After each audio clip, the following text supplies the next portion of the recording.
Et donc, on va détailler tout ça avec Philippe Wechter. Salut Philippe. Salut Stéphane. Chef économiste Ostrom Asset Management et avec Anne-Sophie Alsif. Salut Anne-Sophie, chef économiste BDO. Ça nous amènera d'ailleurs à la conjoncture, mais effectivement, démarrons avec l'avertissement du FMI. Il est temps de mettre un terme à quoi qu'il en coûte. Le déficit public, dit le FMI, restera supérieur à son niveau de stabilisation de la dette.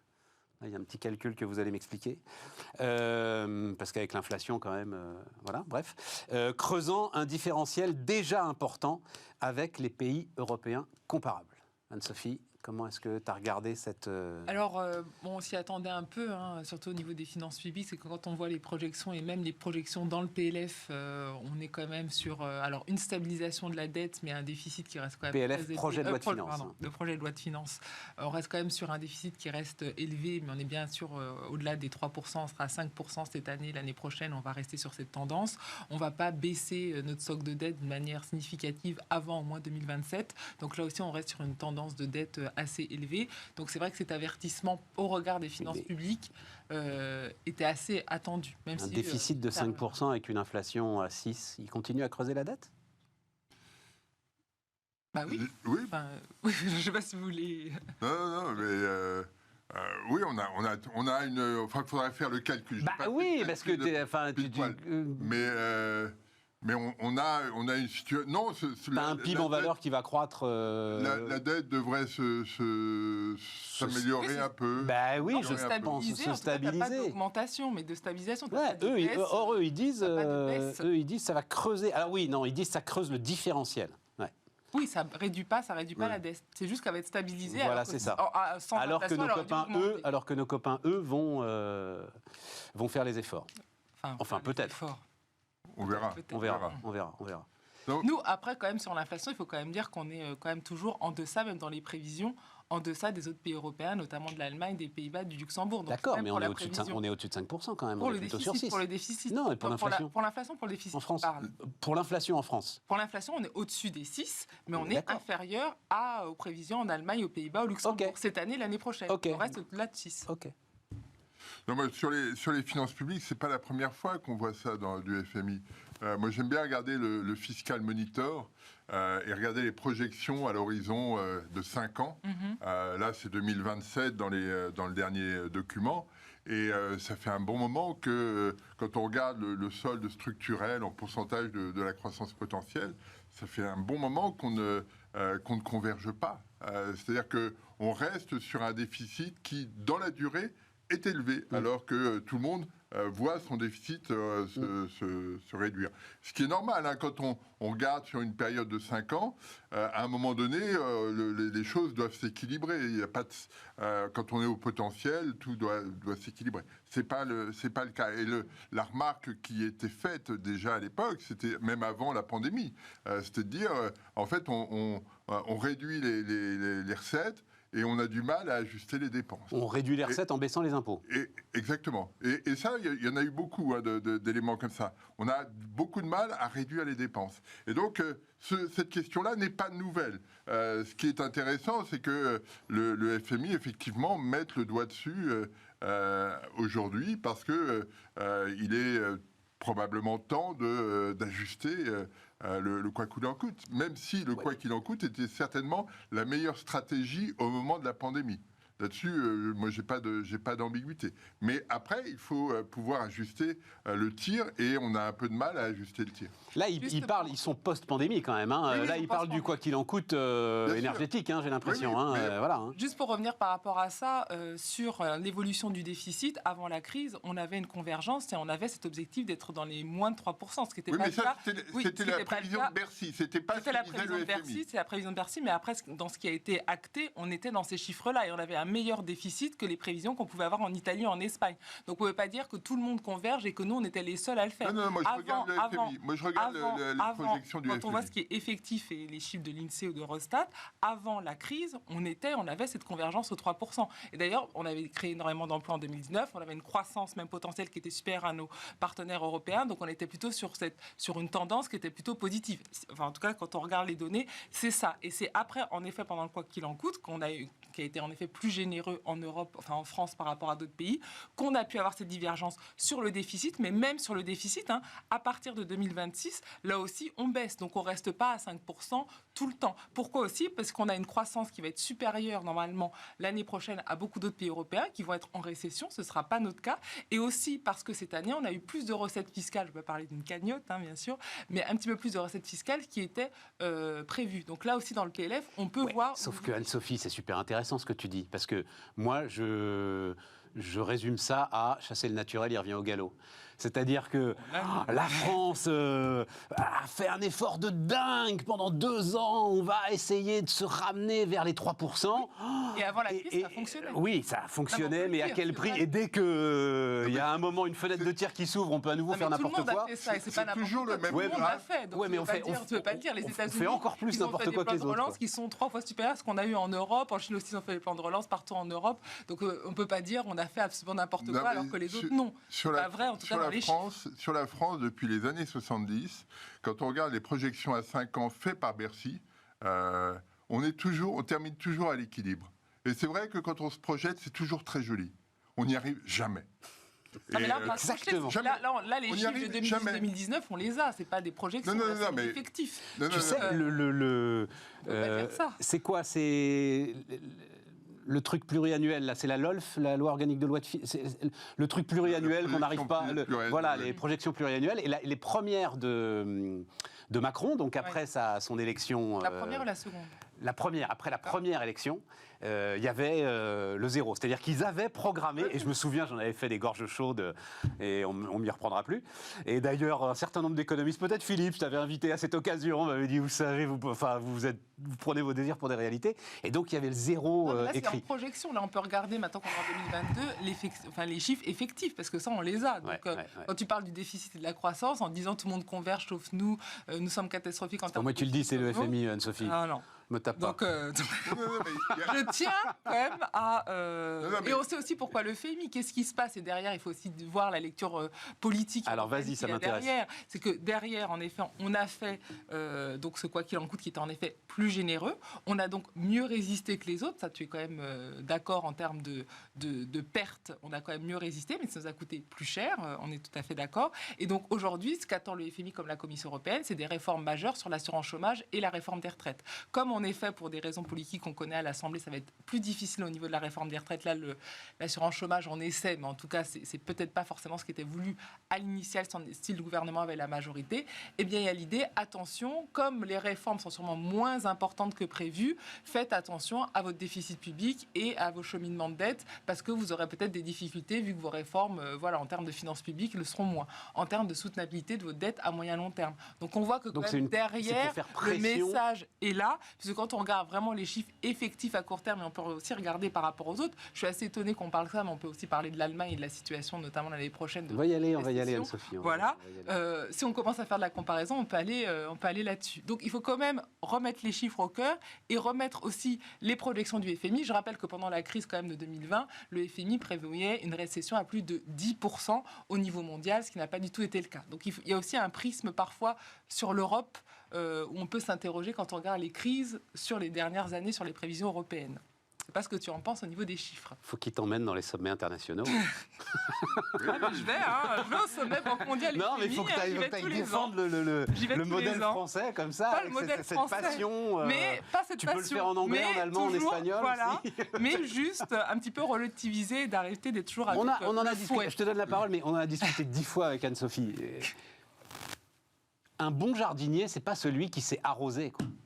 C'est-à-dire dire on a fait mieux que les autres, simplement parce qu'on a moins baissé que les autres pendant la crise. Simplement parce qu'on a dépensé... Non, t'as dit on a fait mieux. Simplement parce qu'on a dépensé plus d'argent. Mais on a mieux tenu parce qu'on a dépensé plus d'argent. Donc ça veut dire qu'en gros, on a fait, après moi, le déluge. Je suis pas sûr que... Enfin, voilà, c'est toute la question d'ailleurs que pose le FMI. 2 tiers des aides dépensées par la France sur 2021-2022 n'étaient pas ciblées. Oui, au début, dans le quoi qu'il en coûte, on le sait, tout le monde... Non, c'est 2021-2022, là, on parle de l'énergie. Pour les entreprises, pour l'énergie, l'idée, c'était en effet d'essayer de baisser un maximum les coûts de production, quels que soient les secteurs, quelles que soient les types d'entreprises, pour préserver le processus industriel. Non, là, c'est qu'on a subventionné, on a rempli le réservoir des Porsche, avec après, les mêmes subventions que le réservoir des R5. Tout le monde n'est pas dans ton cas, n'a pas de Porsche. La majorité c'est bien des pour gens, ça que ça aurait pu être ciblé. C'est bien pour ça que ça avait besoin de cet argent, parce que l'idée derrière, c'était quoi? Quand tu regardes justement comment est fait notre croissance, c'était que la consommation, et je le dis tout le temps ici, ne s'effondre pas. Donc l'idée, c'était en effet, on subventionne pour que les ménages qui vont avoir quand même une baisse de pouvoir d'achat en 2022, eh bien, ne s'effondrent pas. On voit au niveau du taux d'épargne que c'est mauvais. On est à plus de 15%, donc on voit que les anticipations sont mauvaises. Et si on commence à avoir un très fort ralentissement de la consommation, là, on est en récession. Et là, pour nous, c'est catastrophique. Donc il y a l'idée de dire, comme l'argent n'est pas cher encore maintenant, malgré la hausse des taux, on subventionne, on garde la consommation, on garde une certaine croissance. Les autres ne l'ont pas fait. Parce que, alors, les autres. Les autres ont pas fait quoi, peut parler de quoi? Du Royaume-Uni. Ah non, pas du tout. L'Allemagne ne vend pas de la consommation. On peut regarder le modèle de croissance, contribution à la consommation de l'Allemagne. Non, mais quand on regarde Allemagne, Royaume-Uni, Italie, Espagne, on veut comparer par rapport à ce qui se passe. La situation va beaucoup mieux au Royaume-Uni, en Allemagne. Non, mais je dis pourquoi, d'un seul coup, on a l'impression que la France est le seul pays vertueux qui soit. La question des finances publiques, moi, ça fait 35 ans que je fais de l'économie, ça fait 35 ans que la question des finances publiques en France est posée. Et à chaque fois, on nous dit non, mais demain, ça ira mieux. Demain, ça sera beaucoup mieux parce qu'on fait des efforts. On s'aperçoit que les efforts ne sont jamais fait dans la durée. Et on voit bien depuis et c'est pas Macron qui est le marqueur, c'est que on arrange tout pour que effectivement le consommateur soit dans la situation la plus confortable. On a baissé les impôts de façon spectaculaire depuis pas mal d'années. On n'ajuste jamais les dépenses. Non, et puis on s'intéresse à la consommation et pas à la production. On s'intéresse beaucoup à la consommation, pas beaucoup. Et d'ailleurs, il est intéressant sur le pacte sur les boucliers énergétiques. C'est juste là, il y a 15 jours, on s'est dit, tiens, finalement, les entreprises payent le prix de l'énergie. Ils payent cher parce qu'il n'y en a pas une ou 5 à 7% qui sont au tarif réglementé sur l'EDF. Donc, elles vont être pénalisées. Ah ben, il est temps de s'en rendre compte quand même. Et on va faire combien? 12 milliards 12 milliards. Les Allemands parlent de 200 milliards. Oui. On va y revenir. Partons pas dans tous les sens, c'est intéressant. On va y venir sur les Allemands. Sur la France, d'un seul coup, on découvre que les entreprises vont payer leur énergie très cher. Oui, non, mais ça, on le sait depuis longtemps. Je pense que vous parlez aux entrepreneurs, ils sont au courant depuis longtemps. Mais c'est vrai qu'on a, juste pour le faire historiquement, donc tu as le quoi qu'il en coûte énergétique à 40-50 milliards à peu près pour les particuliers. Et puis pour les entreprises, tu as un plan qui vient quand même assez vite, une poche de 5 milliards, mais avec des critères tellement invraisemblables que Bercy se rend compte au bout d'un moment, nous dit il n'y a que 300 millions qui ont été dépensés sur les 5 milliards. Oui, il y avait un vrai problème sur les critères. Donc on change les critères. Oui, mais Philippe a raison. D'un côté, tu as un espèce de quoi qu'il en coûte, tu as 0 critère, on nous explique que c'est pas possible, que donc il faut qu'on remplisse le réservoir des Porsche de la même façon que le réservoir des Clio. Et de l'autre côté, alors, par contre, là, il faut des critères, là, pas d'effet d'aubaine, il faut que les mecs mettent leur bilan, on va calculer ça, il faut que vous ayez constaté la baisse des EBITDA, alors ils sont revenus dessus, mais il fallait constater la baisse des EBITDA d'un trimestre sur l'autre pour commencer à avoir droit à une aide.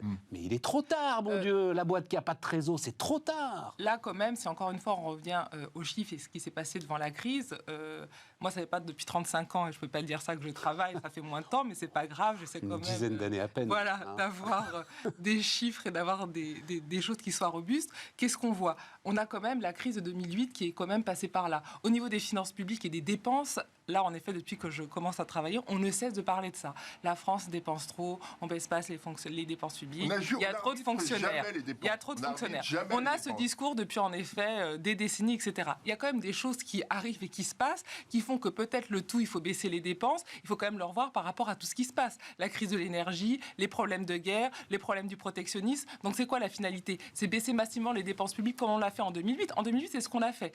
Tout le monde était dans cette situation de surendettement, juste pour finir. Et qu'est-ce qu'on a dit? On a dit notamment aux pays du Sud, vous allez baisser massivement vos dépenses publiques parce qu'on vous aide avec la crise de dette souveraine que vous avez. Et en 1 ou 2 ans, vous allez avoir des finances publiques qui reviennent à l'équilibre. C'est ce que le Fonds monétaire international a fait pendant des années.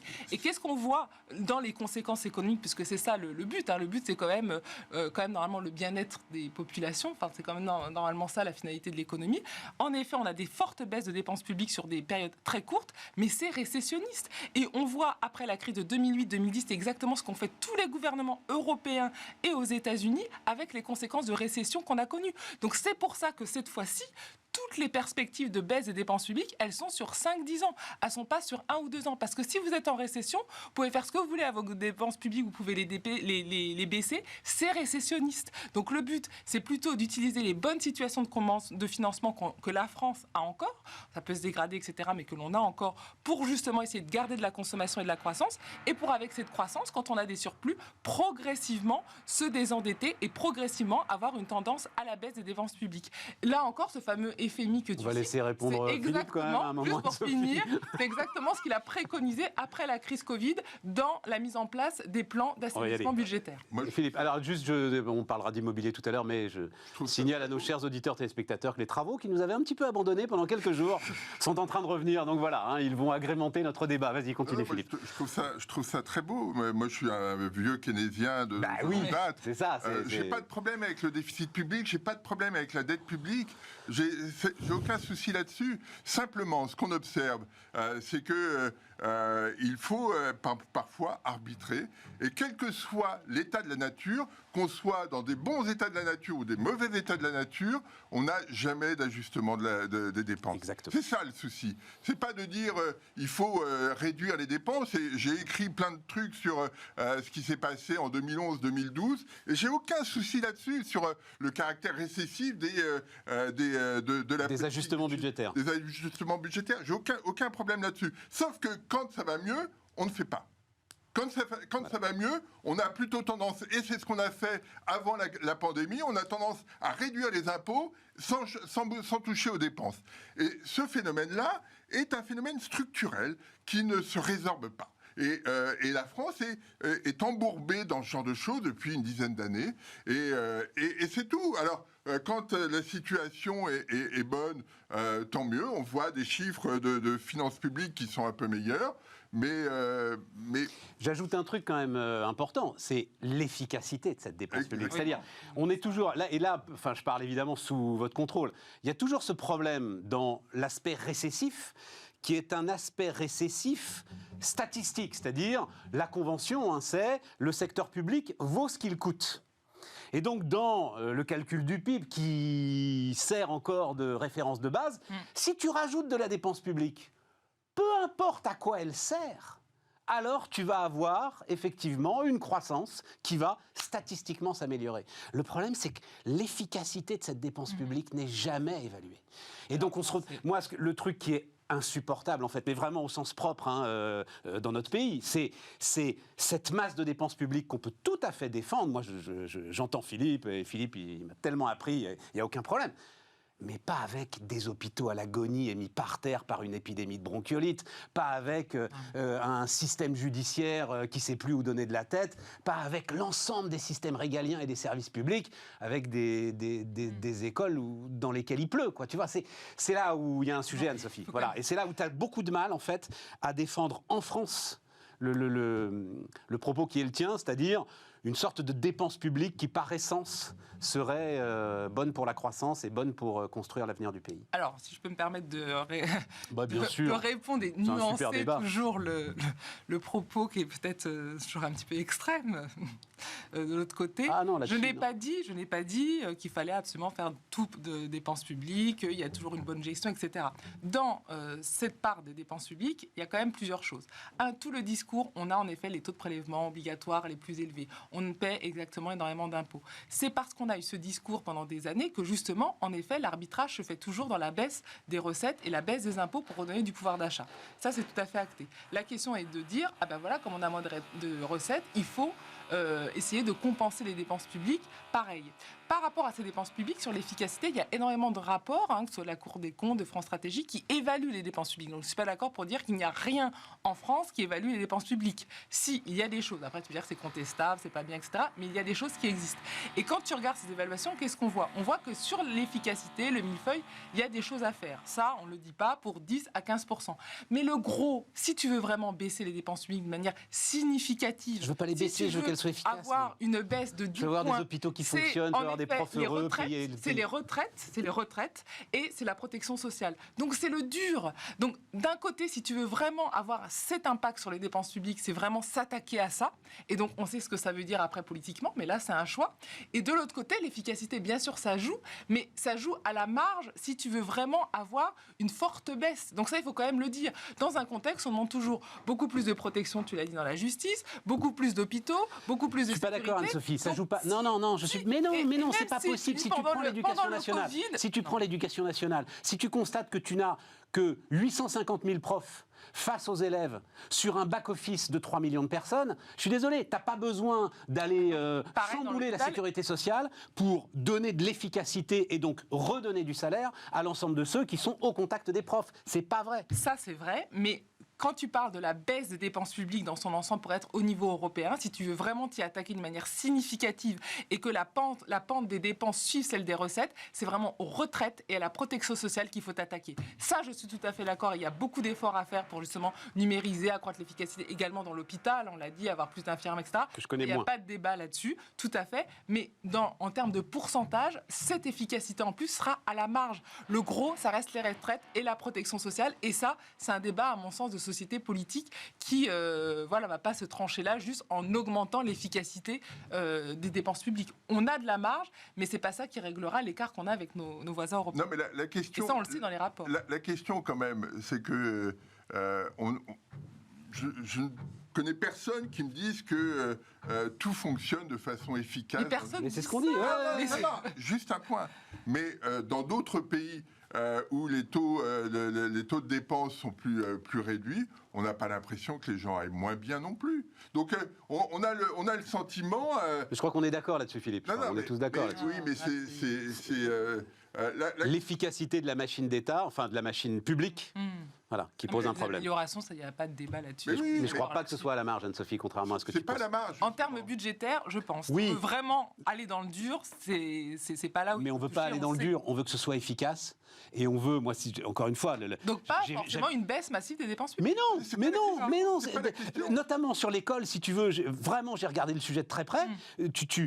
C'est 850 000 profs primaires, secondaires qui sont face aux élèves et dont il faut absolument doubler le salaire si on veut recruter des gars qui aient envie de le faire, quoi, voilà, et que ce soit pas cette espèce de pacte soviétique, vous faites semblant de nous payer, on fait semblant de travailler, qu'on ait vraiment de quoi faire de l'incentive sur ces profs-là. Je suis désolé, c'est 6 milliards par an. Tu peux aller les chercher. Il ne s'agit pas, tu vois, de remettre en cause la Sécu. Tu peux aller les chercher à l'intérieur d'une machine qui bouffe 45 à 50 milliards d'euros par an. C'est ça que je veux dire, tu vois. Voilà. Non, mais ça, je pense qu'il n'y a pas de... Et on voit les gouvernements successifs, en tout cas dans le discours, le disent. Après, dans les faits... Il ne faut rien. Il ne se passe rien parce que lourdeur de l'appareil, parce que peur des syndicats. Moi qui suis prof, je peux te dire que s'il y a quand même des choses qui se passent et que, justement, il y a beaucoup d'enseignants qui demandent des revalorisations, qu'on a en effet les profs qui sont les moins payés des pays de l'OCDE par rapport au travail qu'ils font. Enfin, tout ça, voilà, c'est débattu, on le sait, etc. Absolument. Donc, en effet, augmentation de l'efficacité des dépenses publiques, mais aussi souvent, des fois, des moyens en plus dans certains secteurs. Alors après, voilà, c'est aussi une question d'arbitrage et c'est aussi une question politique. Mais là, on n'est plus juste dans l'économie. C'est des bons débats, hein. Oui. Non, c'est intéressant.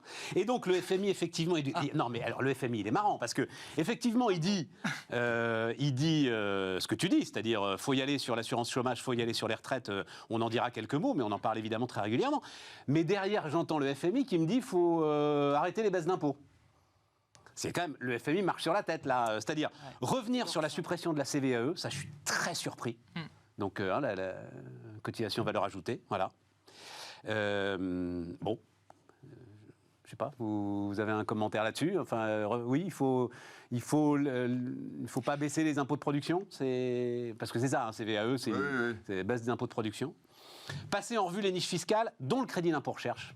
Alors ça, c'est un sujet sur lequel je me suis penché aussi, Et là, il y a des évaluations. Et bah ouais. Et là, je pense contre moi-même, Anne-Sophie, je vais te faire plaisir, tu vois. Voilà.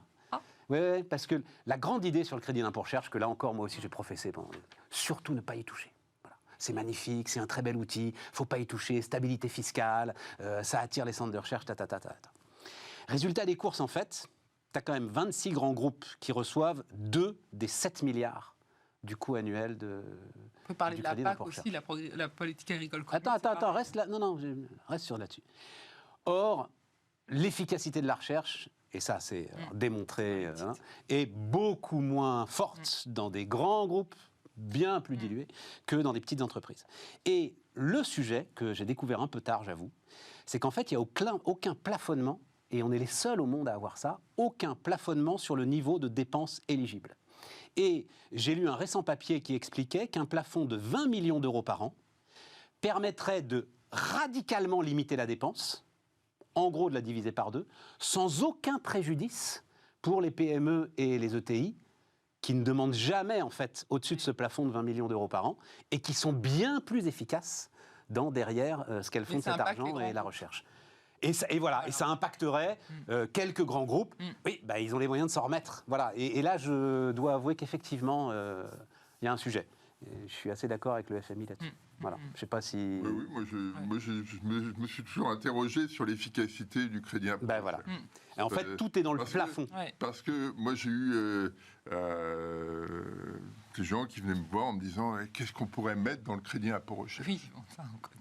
Moi, attends, je vous raconte, je suis chef d'entreprise là maintenant, je reçois des mails. Ouais. Je reçois des mails d'agences qui me disent il y a forcément un moyen. Nous, là, avec notre chaîne de télé, crédit d'impôt recherche, enfin, il faut arrêter de plaisanter. Il y a forcément un moyen que vous puissiez être éligible au crédit d'impôt recherche. C'est pas possible, c'est pas normal, ça. Donc, là, il y a le CICE, on pourrait faire les mêmes débats avec aussi l'évaluation. Enfin bon, dès qu'il y a une niche ou une opportunité, forcément, on peut toujours se dire sur les critères être éligible ou pas. Après, en effet, comme par rapport à ce que tu dis sur l'efficacité même, ce qui est bien, c'est que c'est quand même un produit d'appel et c'est quand même quelque chose qui est assez reconnu, là encore, au niveau européen pour son efficacité, même si, en effet, certaines boîtes qui l'ont, et comme tu dis, les grands groupes, ne sont pas les groupes les plus efficaces. Ben voilà. Ils créent de l'emploi, ils sont au niveau international. Donc toi, tu dis, on récupère pas 3,5 milliards là Il faudrait le faire, mais là, je pense qu'il faut avoir un certain courage politique.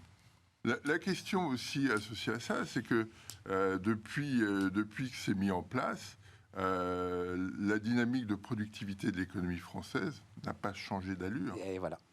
Moi, non, mais parce que dans la productivité, il y a d'autres choses qui sont mesurées, notamment là, le travail, c'est juste une problématique, c'est-à-dire que... C'était pas le but non plus. Ah, un petit peu. Et un peu comme le CICE, d'ailleurs. Oui, le CICE, beaucoup plus.